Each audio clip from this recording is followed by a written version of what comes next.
Hi and welcome. My name is Rob Scott from UC Today, and in this UC Summit keynote session, I'll be speaking to Vaughn, Klein, Director at Cisco, about hybrid working. Welcome, Vaughn. Nice to see you. Rob, it's great to be back. Good to see you too. I hope you and your family are faring well during another lockdown here in the UK. Yes, indeed. Faring, I think, is a good description. But yes, thank you very much. I hope your family are well too. Thanks for joining me today. A great place to start, Vaughn, would probably just tell the audience a little bit about yourself and what you do for Cisco, please. Thanks, Rob. Yes, Vaughn Klein. I'm the Director of Collaboration here for Europe, Middle East, Africa and Russia for Cisco. I joined Cisco back in January of 2000 and have done the journey that was IP telephony, then unified communications and now collaboration. I have the extraordinarily good fortune to run a team of dedicated individuals, over 400 people within the Cisco organisation here in EMEA that are dedicated to our partners and our customers and their collaboration needs. It's all they do, all we focus on. Obviously at the moment, a very, very busy team. Yeah, I can imagine. Yeah, thanks for that. And today's topic is hybrid working, and as you said, we're right in the middle of lockdown again. Hybrid is certainly we're hearing lots of it about in the news right now, and organisations are trying to work it out. So this is a great topic to get stuck into today, Vaughn. So first of all, why don't we kick off with defining what is hybrid working, and is it here to stay? I think it's safe to say it's here to stay, no matter what the outcome will be. Following the end of this period of time, we're not going to see the work styles of 2019 permeate into 2021 and 2022. At the moment, in many parts of EMEA, we've got people that are 100% at home, whereas previously they were 100% in the office. And when we do settle into whatever may be normal, I think we're going to see a situation where very few people will be interested in a 100% office work style. And so, hybrid really is about, how do we bring what we've learned about remote work and working from home and the office together, sort of a seamless, ubiquitous experience that does both. My feeling on this would be certainly things will change. We won't be 100% at home. But then I think each individual will make a determination on what that is. They may choose to go back to the office for 70% of their time and 30% will be at home. Or the reverse, 70% then is at home and 30% is in the office. Each individual will work out, what is best for them, what they've learned about remote work and how do they best blend their work styles. And then that may change by day, by week, by month, depending on the projects that they're working on.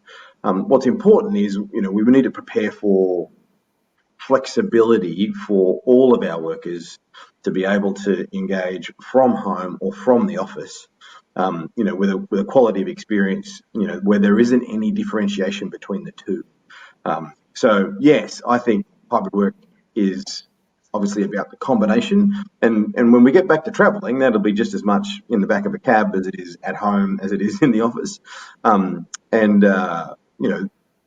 isn't any doubt that as a result of the experience of the past 12 months, people have rethought what's best for them. For many people that I talk to, they're looking forward to getting back to the office. But they've also learned the advantages of being at home, and that may be for things like focused work, where you're working on a project, you wish to be uninterrupted by distraction or disturbance, and so you'll apply yourself in a worked environment. Whereas if you do want to catch up with your colleagues and you do want to meet, you're gonna head for the office. Now, interestingly, we sort of surveyed nearly 10,000 workers across Europe. And one of the interesting things that came back from that survey was 98% of people expected that in their meeting there would be at least one remote participant. So think about that. That's almost every single meeting will have somebody who's not in the same room as you. And so, extrapolate that out to a hybrid work style and what that means. It means when we go to the office, every single meeting room will now need to be enabled with some sort of video technology. And that's an extraordinary change. We saw 10, 12, 15, maybe 20% of rooms in some organisations enabled with video technology. As we redesign the workplace, we're going to have to design it where every meeting room has video technology. That's going to take a lot of thinking right across the board as to how we enable that. Well, that's a nice segue into my next question, really, Vaughn, as well, around kind of the role of technology in all of this, because it plays a major role in the hybrid workplace. Would you agree? Yeah, look, the role of technology, it's almost impossible to overstate how important it's going to be to enable the hybrid workplace, to enable these new work styles. People have already seen what it does, but it's not just connection, Rob. We've achieved sort of that connection piece. We're going to need to think about what the technology does that drives better outcomes than, say, 2019. And one of the stories I like to tell is my own personal experience. I work for a global organisation. We run 24/7 essentially on platforms, and I need to converse with people all around the world. The technology enables me to do that in a far better way than physically. I can speak to Javed Khan, the head of Cisco's Collaboration Business Unit in San Jose. I can hang up that call, and then I can speak to Anton Duschel, who's responsible for our German organisation in Munich. I have this extraordinary capacity to be anywhere in the world with the press of the green button. And that's what technology provides. So it's not just adapting to the adversity and the experience that's been generated throughout 2020 and we're experiencing still in 2021. It's actually thinking about what can the technology do that makes us better. And as we like to say here at Cisco, how do we make remote work 10x better than being in person? Well, if you think about that capacity to be available in high definition, just like sitting in the same room anywhere in the world, that's really quite an extraordinary technology that enables. We put a lot of thought, design, work, a lot of heritage that goes into that. We don't accept loss of lip sync. We don't accept pixelization. We don't accept any of those sorts of things. We want to make sure that the experience is, at least as good as, if not better, through video technologies of what it would be physically. And so we've designed a lot of additional technology to assist with that. We've got things like the capacity to use technology to have a meeting with somebody remotely that actually have the artificial intelligence of our WebEx platform go out to the web, have a look at the publicly available information on that individual and present it on the screen at the same time as you're talking to them, so you can understand who they are and a little bit about their background, or whatever they've felt prepared to share on the web is then available to you as well. That's not something you get if you were physically in the same room. Name tags for people, no matter where they are, as a result of facial recognition technology. And there's another wonderful advantage of being remote, having 20 people on a call from all around the world and knowing who they are and what their names are and where they're from. That doesn't present itself necessarily as an opportunity when you're in the same room as well. So technology enhancing the experience to be more than what's possible physically, is the challenge that we've set ourselves. So, yeah, we can't really overstate the importance of technology in the delivery of a hybrid work.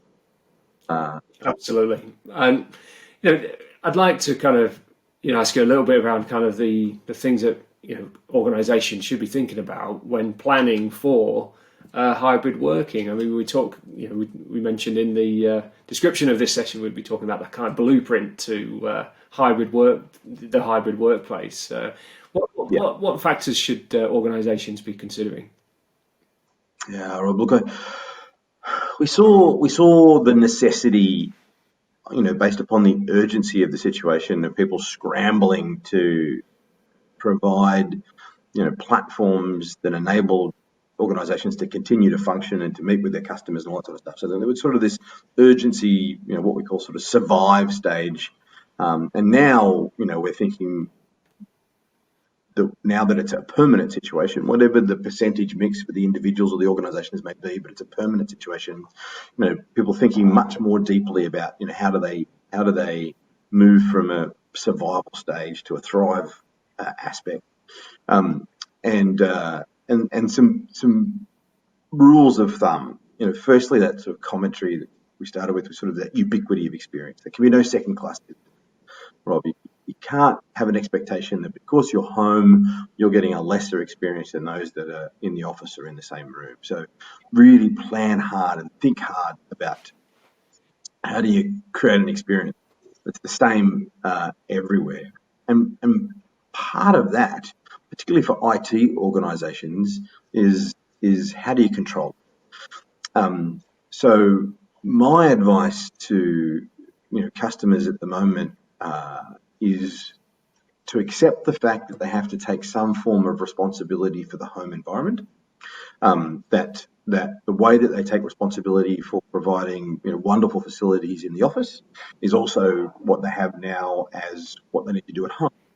And so cobbling together an assortment of cameras and microphones and laptop cameras, USBs, this and that, all together, in an ad hoc fashion, which again is part of that survive phase, isn't hybrid work.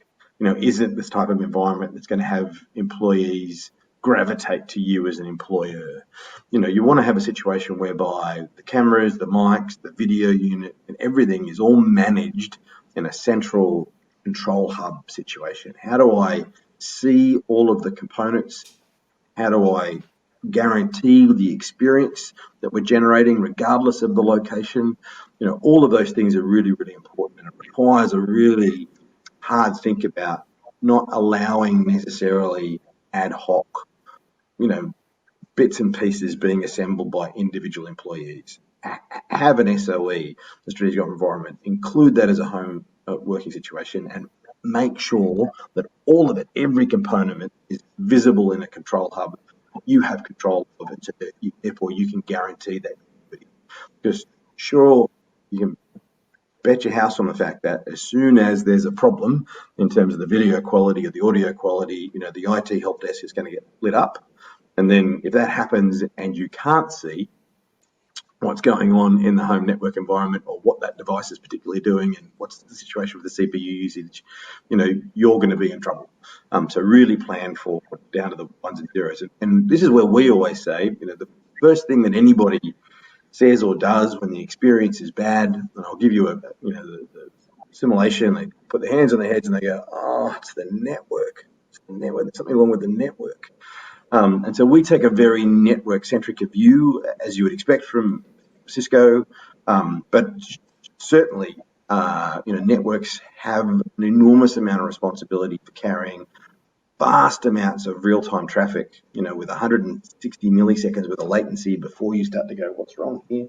The network teams and planning for ubiquitous high-definition video traffic is really, really at a developmental stage. We're starting to do things like give you, twice the definition at half the bandwidth.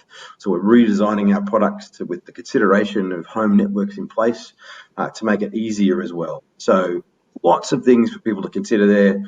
They're the things that I would put, first and foremost on my list of what I'd be designing for and planning for in order to get a good outcome. Fantastic. And just in terms of what success looks like, what does the finishing line look like for a true hybrid working environment? Yeah, Well, the risk of sort of repeating ourselves, you know, measuring the fact that there isn't any degradation of the experience between, the two styles of home and in the office is the first part. We have a situation whereby the mobile phone in your pocket is recognised by your device. It has a look at your calendar. It prompts you for, you have a meeting now. Would you like to start my meeting? And I can do that at home, or I can do it just as well as I walk into an office. And now I may never have been in that particular office. I might have turned up in an office somewhere else. But as soon as I walk into that room, my collaboration platform knows who I am and why I'm there, at home, in an office, in any office. There are some really important considerations. There's some other things that are going on, I think, around the technology platforms. We've just done transcription and translation services. So if you're having a conversation with somebody in another country, which for me happens almost daily, I'm monolingual. Having come from Australia, I only speak English. So many of my staff speak 2, 3, and 4 languages. But I have a translation service within WebEx that then they can speak in any language they like. It presents it to me in English. I can be presented in German.